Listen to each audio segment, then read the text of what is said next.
Hey, everybody, and welcome to Movie 101 Review. My name's Bob LeMent, and today my special guests are, I want to get their names right because I'm sure I'll get them wrong, Caden Tarkowski? You're close. Tarkowski. Close. Oh, gosh. I always mess it up here. And then Richard Bakewell, which is an easy one because I think of Snackwell and Bakewell are so similar. They are very similar. Did anybody ever call you Richard One you bake, one you eat. So, yep. Yeah. No, now that's another. See, we already started off with the old references. Snackwell's an old reference, but not quite from the '80s. Probably more from the '90s, I would guess. But no one ever called you Snackwell back when you were a kid, Richard. Oh no! They were working like that called. So. Well, we're here to talk about Roswell Delirium. It's a new film that Richard is the director and Caden is the star.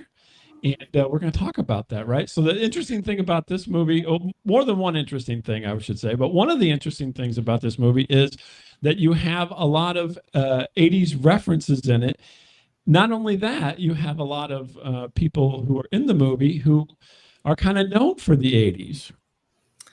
Yeah, we have like the legacy characters of Anthony Michael Hall, Dee Wallace from E.T., Reggie VelJohnson from Die Hard and Family Matters, Sam Jones from Flash Gordon, and then Lisa Whelchel from The Facts of Life. And then, so you kind of like have these old characters built into the 80s world. And then throughout the film, there's this like Easter egg upon Easter egg of like references to make it feel very familiar to people who are watching the film who grew up in that era.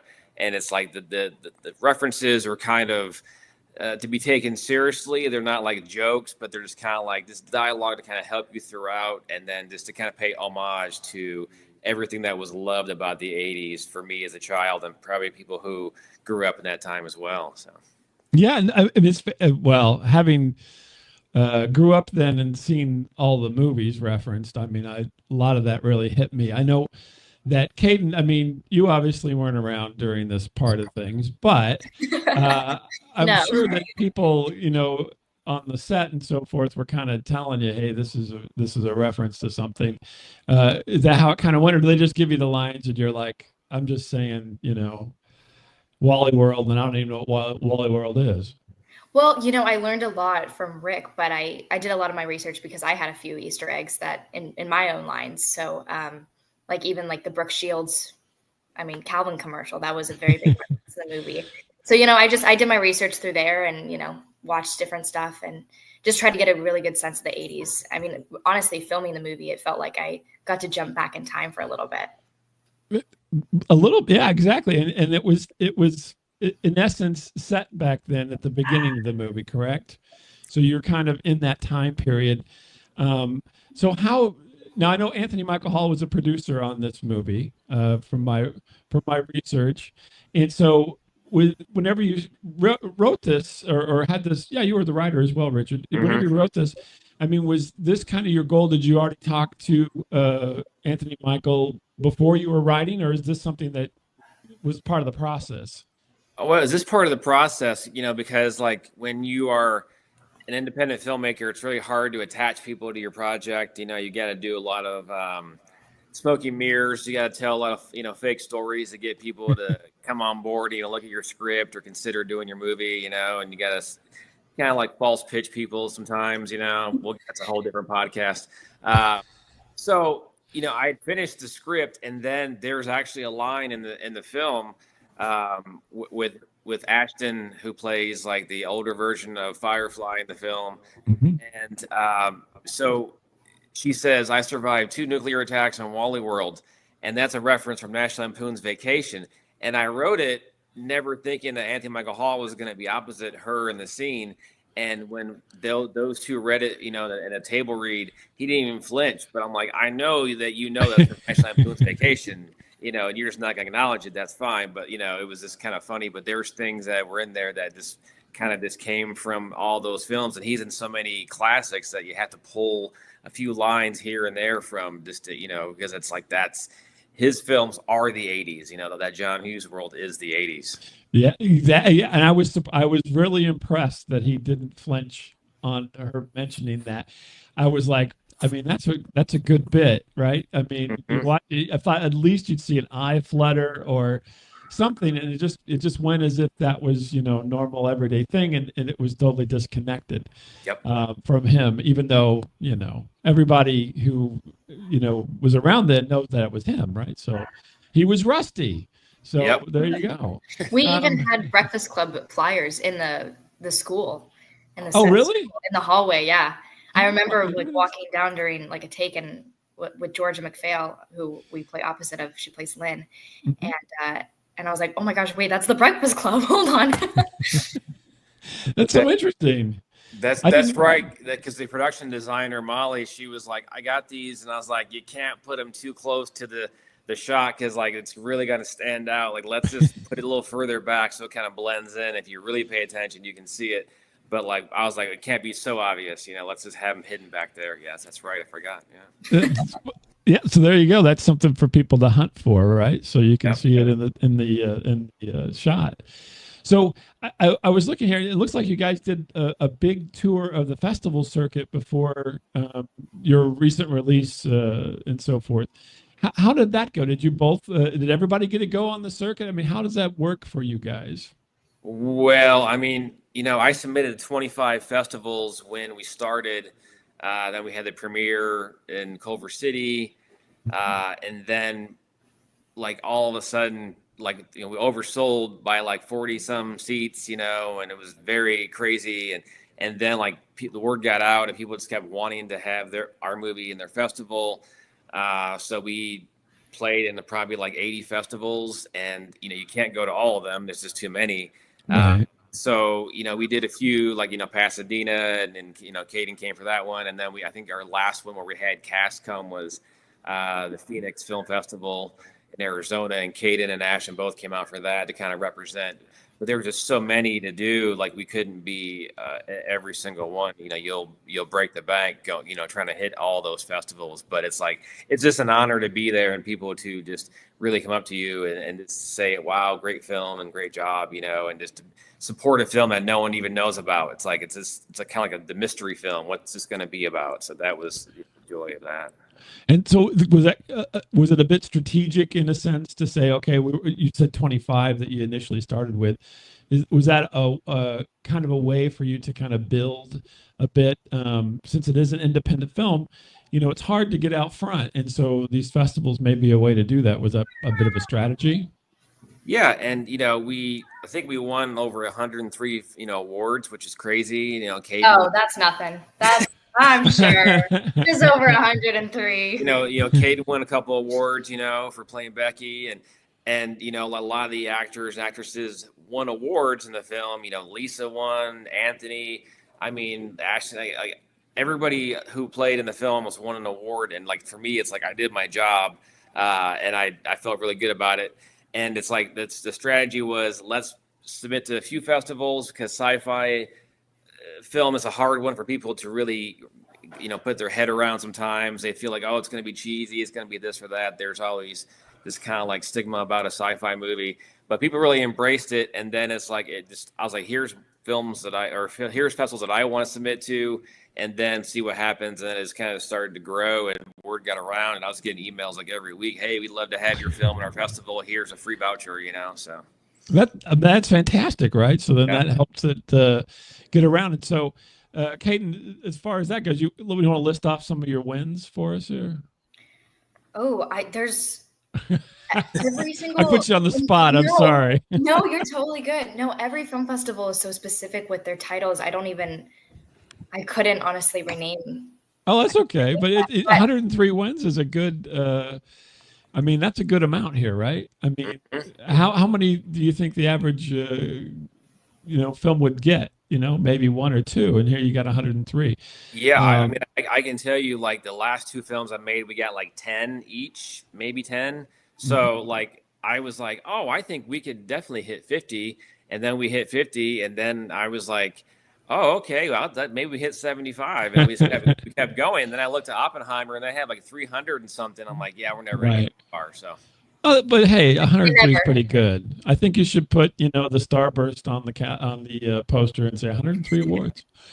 Caden, so you're your character, you're the younger version of the character, and then there's somebody playing the older version of the character, and so forth.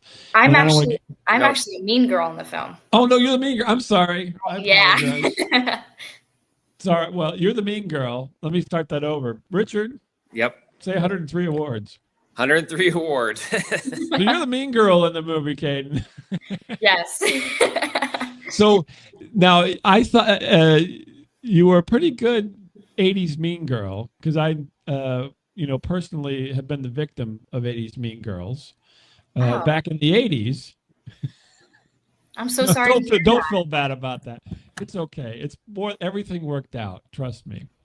And so, but I mean, to get into that, right? So to be that person and to kind of you had from what I saw, you had the moves, right? You had everything. Everybody reacts a little differently through time, and so you had the moves for the time period. Did somebody show you this, or was this something that was intuitive to you? I mean, where did it come from? Well, first of all, great question. I mean, I do a lot of research and a lot of prep. One thing that I did for Becky that I never did before because I'd never played a mean girl, and just I really wanted to be able to connect with her in any way. And I feel like as an actor, there's always a way to find similarities and differences between you and your character, even if your character is really different from you. But I did for the first time an animal exercise, which might sound really interesting, but Michelle Tomlinson actually taught me this, Rick, and who's a mutual friend. She's incredible. And I studied like a peacock, which is so interesting. But I chose like an animal that I just felt like Becky connected with, and I was like, how does this animal move through time and space? And so, peacocks are very confident, poised, and, with their beautiful feathers. And I really tried to just factor all that in. And then, of course, like the 80s icons, like, the people that I looked up to in the movie, like Brooke Shields, like really just watched her. And then, of course, Mean Girls, because I think even though it's so different, and I think it's just such a classic. And, I love Rachel McAdams as Regina George. So I a little bit from her and stuff. That's interesting, because I'm channeling an animal myself. So Yeah, that's true. Yeah. No, this was I, the first time I ever did something like that.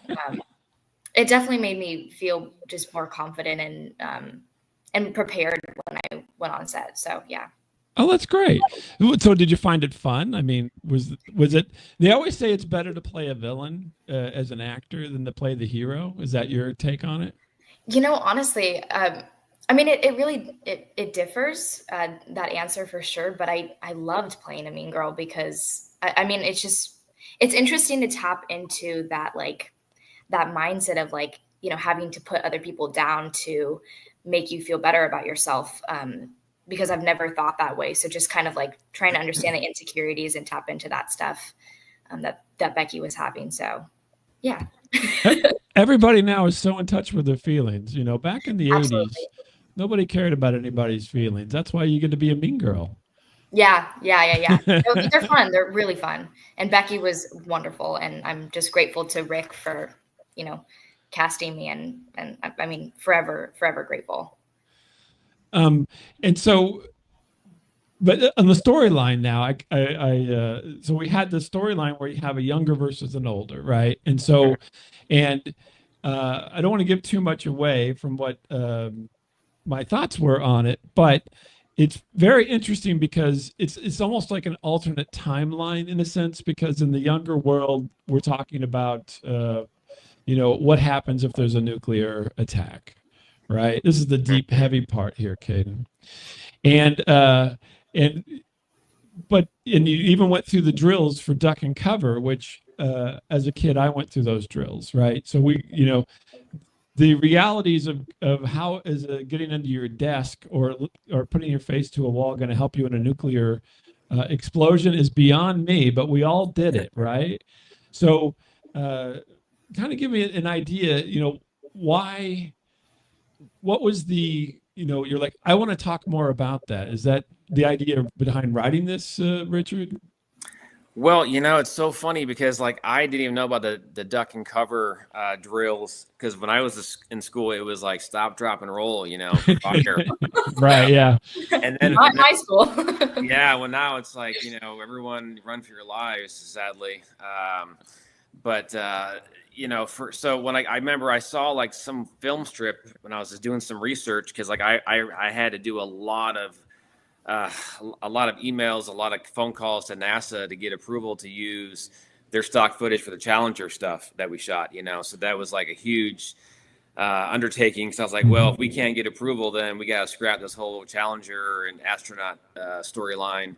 So I was doing research and I found, the duck and cover, and then I was like, wow, let's really start embracing this whole idea of the radiation and the nuclear attacks and what would you do. So I just try to like really implement it in almost every scene when in the 80s at some point, just some form of it, like the last time you really see the students in the classroom, they have to do the drill, and then we go to the D Wallace scene, but like it's always kind of like it's throughout, and it's like it's a serious thing, but the kids don't ever really take it too serious because they don't really understand that hey, there's all these people who have been wiped out, but it's life has gone on. We just are going to live our lives, but it's always kind of there throughout the story. So, Do you think there's any I think it's a bit of an analogy to modern times, right? So I was seeing that in my, view when I watched the movie, I was thinking that there's a little bit of a tangent there with COVID, right? So we went through this time period, 6 years ago or whatever it was, 5.5 years, where the world changed. And then back in the 80s during, nuclear proliferation, it changed then. And we were doing these things. Does any of that cross your mind as you were writing or? well, yeah, because it was supposed to be a short film. Roswell's going to be a short film, and then we couldn't shoot after we booked a second location for the movie, and then we got shut down. And so I wrote it into a feature to spend 2 years writing into a feature and spent some time in the Salton Sea, in July, which is time to go. It's like 113 degrees, so it's really really fun to be out that far, and your brain starts to boil at some point, and the smell of sulfur is amazing. So I started to kind of write it and then just really take things from what was happening in the pandemic, that I thought was kind of like very strong, but not like lecture anyone about it. But, it's like there's a scene when D. Wallace was talking about a grandson and saying, well, he's got cancer, not the cough, because in this world, people are scared of getting the cough, so they don't want to die of it. It's like the radiation cough, but then in the real world, it was the COVID cough and people were scared of that. But I tried to like really just make it familiar and then not really hammer too hard of this world that we were living in, because also, I did like probably the only in-person audition that was happening in LA for casting. Like Hayden came in to cast, and we had Georgia and Roman and Connor, like, and Ashton even. It's like all these, parents were letting their kids come and audition for someone they didn't even know in a time where you still had to wear a mask and get tested. So it was a crazy, but it's like it all helped find the right people. Because like if I had just, had Kaden come in on a Zoom call, it probably wouldn't have worked. It's like I wouldn't have felt the energy of her personality when she came in the room and just, commanded our attention. So. Well, Katie, you haven't aged a day. I can tell you that right now. You look about. I look about. I can't believe it's been years. Goodness gracious. Oh, the same age. Yeah. It's been almost 3 years, which is crazy. Yeah, no, it's funny. I actually purposely wore my my Becky sweatshirt. My hair's okay. Well, there you go. but I actually have Becky on the back. Oh yeah.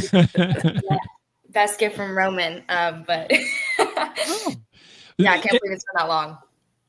But I think it was interesting. The whole cough thing was as I cough here, the whole cough thing was very reminiscent, right? So everybody wanted to keep their distance during COVID, and it really comes across, I think, in the movie with that one little, it's kind of a small thing, but has a huge impact because it brings up all these memories for everybody, Hmm. and then they apply it to the characters in the situation and so forth, and I think that was very effective, at least for me. Definitely, I'm like, oh yeah, okay, I see where this is going.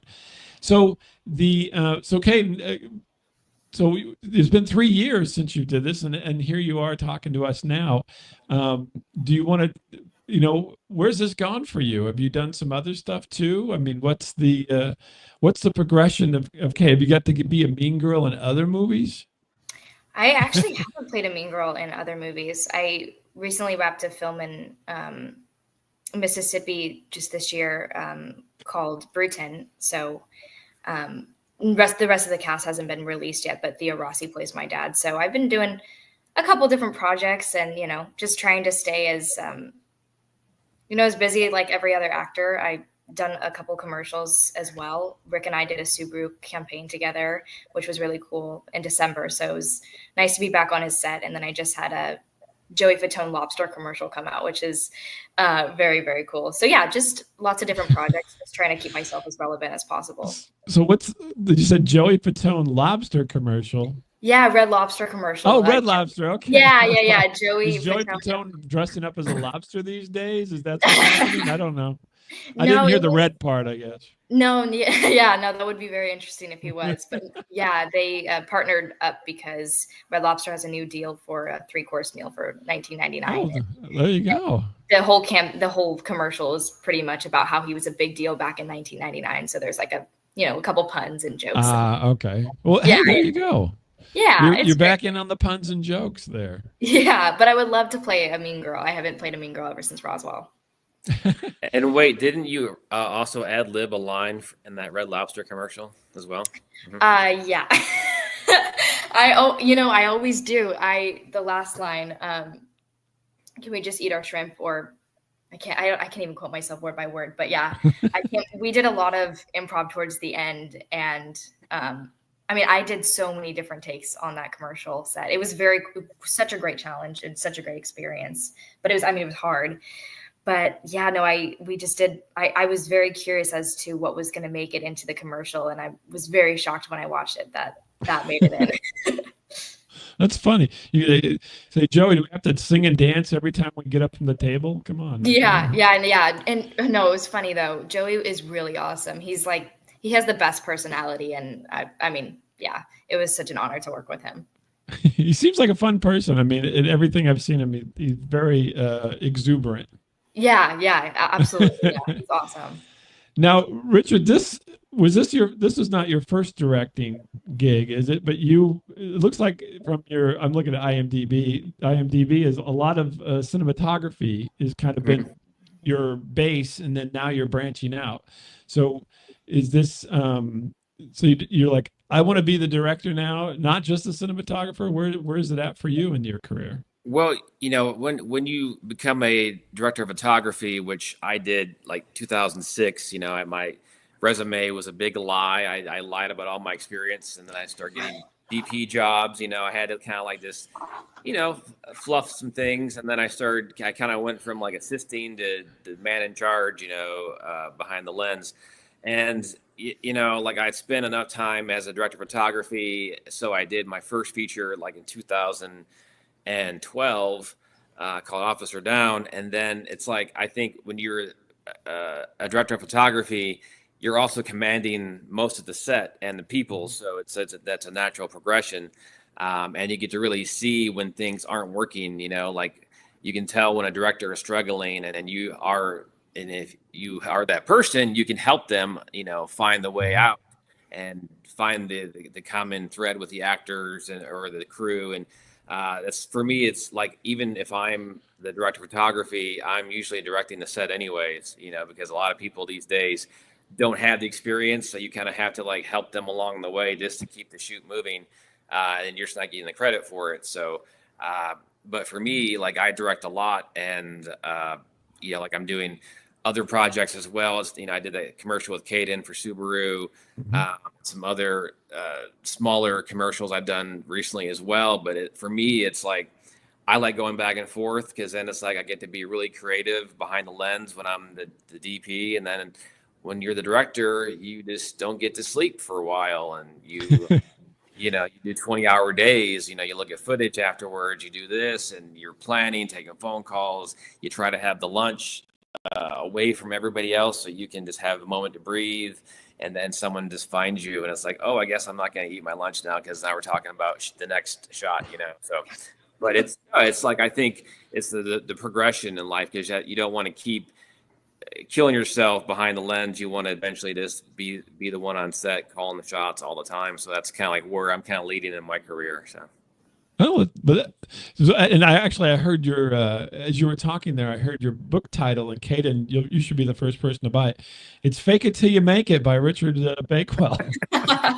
he's mentioned twice His best now, motto. or more. He's like, yeah, hey, I padded this or did this or what have you. Yeah. I lied about Sometimes that's what it takes, in the industry, especially with Rick. That's funny. That's the Hollywood way. I mean, you're really like being truthful in Hollywood doesn't help anyone. So for me, I learned that very quickly. And then when I lied about my resume, almost 20 years ago, back then the internet wasn't as strong as it is now, and there was no fact checking. So they didn't call anybody that I put on my sheet for references, to call these shows or productions. So it all worked out. And of course, maybe the first time I was a DP, I might have overexposed something, for MTV, and oh my God, but then I learned quickly, okay, yeah.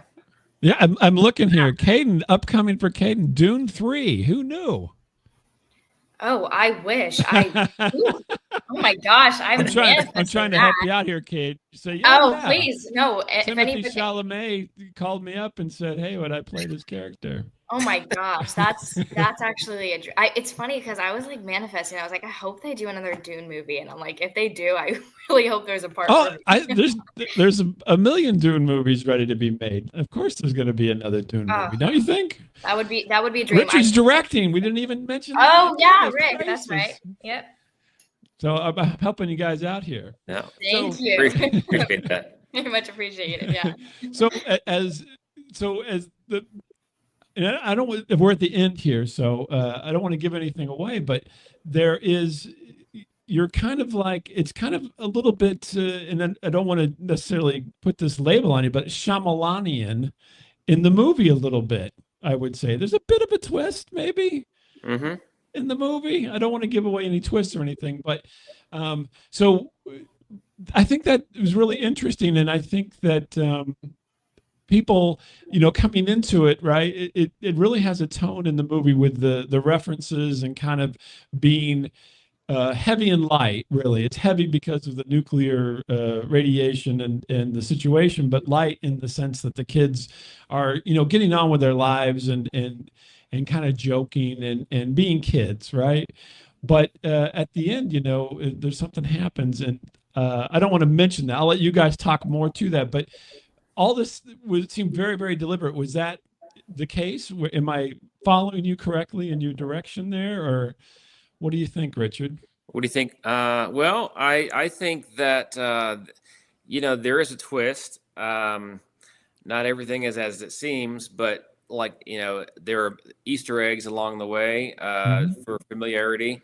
But there's also other Easter eggs that kind of guide you along the path if you pay attention to what's happening in the film. There's light humor in it. There's nostalgia, but there's also a lot of signs of abuse and other things that are happening throughout the film that it's not like shoved down your throat.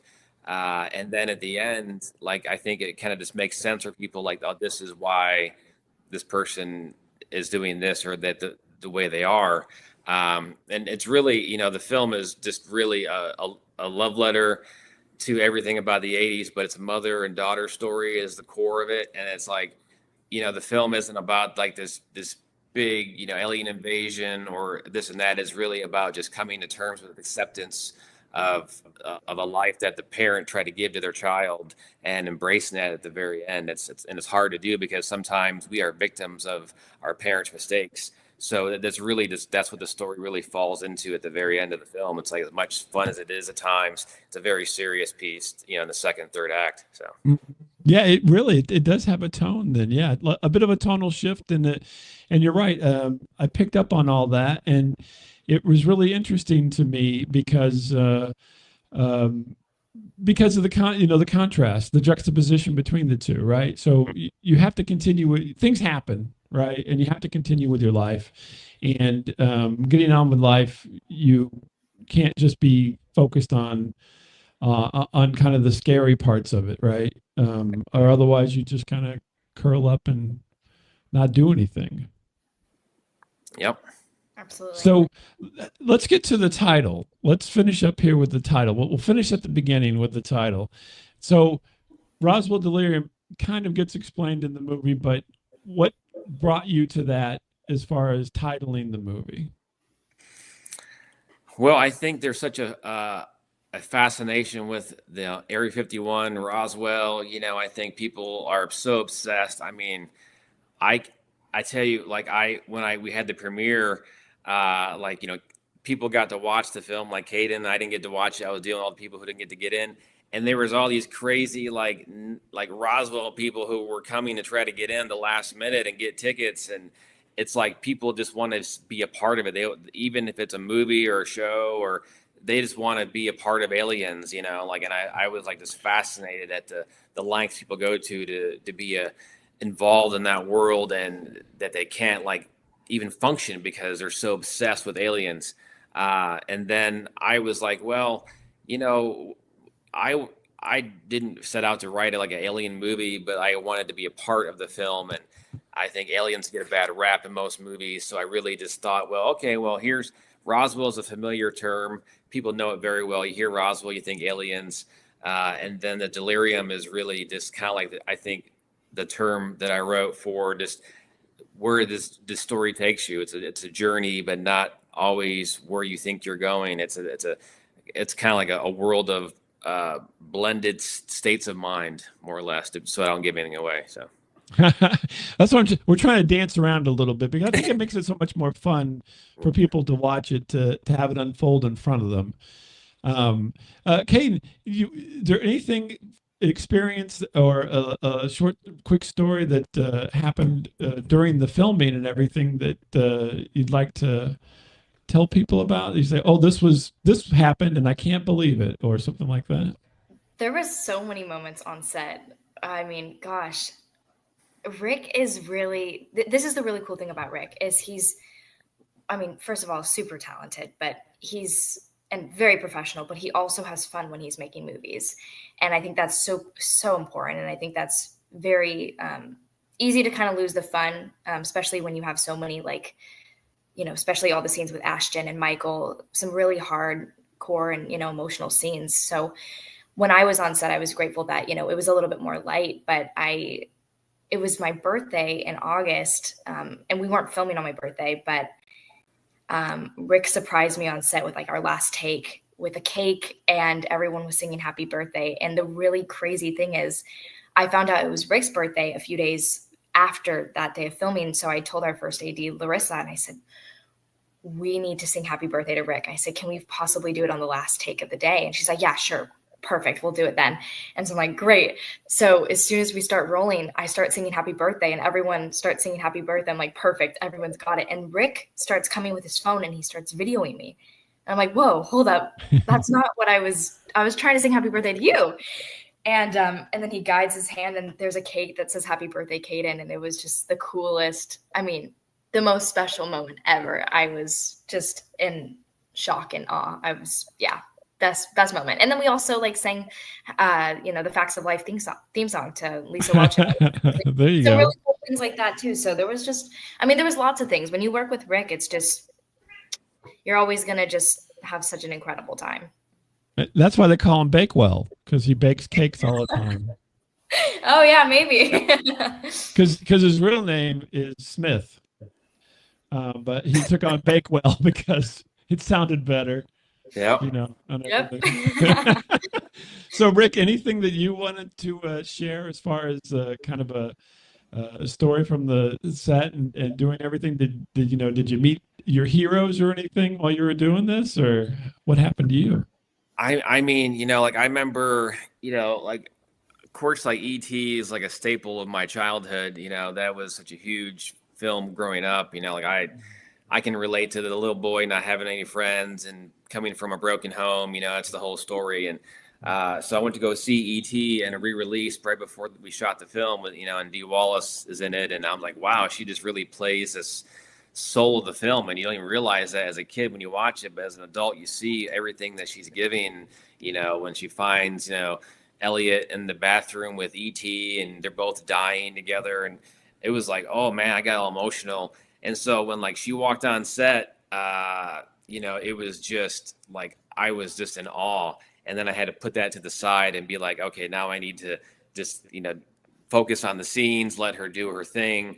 And you know, and we had a very playful experience. You know, like I remember like there was a moment where her and her husband in the film had to like kind of like hold hands together and kind of just, you know, really embrace each other. And I was like, you know, you're not doing it right. I want you to hold hands like this. And she's all like, you know, I can say something sexual right now. And I'm like, don't worry. I said, let's not do that right now, because I'm just shooting this for my reel. All this hand holding is this for me, you know. And you're just having fun, and you know, and like it was just a very beautiful moment. And then the last scene we shot was on top of this mountain where they used to film Lone Ranger in Canoga Park, Chatsworth area. And I remember like at the end, she was exhausted, and she goes to me, she's like, you got it. I want to tell you, you got it. Your notes were spot on. Just, you did a beautiful job today. And I was like, wow, this is coming from somebody who's been directed by the man Spielberg, you know. And I just, that was huge for me. I just felt like that was very, very like a moment I'll never forget. It's like no one filmed it, no one, you know, took a photo of it, but it was just like something we had together. So that's fantastic. Yeah, I mean, how can you top it, right? You got connection there, right? So yeah. That's the fantastic part. And you know, yeah, ET was just. I know, Caden, I'm trying to think of something that's contemporary that would be akin to ET, but it was just. Crazy huge movie back in the day. Crazy huge. Yeah, like bigger than anything. Yeah. I'm trying to, you know, yeah. And it obviously carries on. So and then she was in Close Encounters as well. So just wild. So I want to thank you both for being here. Everybody check out Roswell Delirium. It'll be, where's it going to be next? I mean, are you guys still going to be released? Are you going to go to streaming at some point? What's your plan? It's streaming now on Apple TV and Amazon Prime. You can watch it. I think YouTube. It's everywhere. Fandango. Okay. Xbox. It's all over. Yeah, you can get it everywhere. So plan your weekend accordingly, and you can watch it, and then you'll find out what we were dancing around. Yep. And by the way, if you write to Richard, he'll send you a cake if you tell him all about the movie. I can't promise that. Oh my gosh. We'll have Caden autograph the cake too. Oh gosh. I don't know if anybody would want that. So everybody's happy that way. Well, thank you both so much. I really appreciate you guys taking time today to be here on Movie 101 Review. And again, everybody, go see Roswell Delirium. Go rent it. Amazon, Apple, YouTube, wherever you get your movies.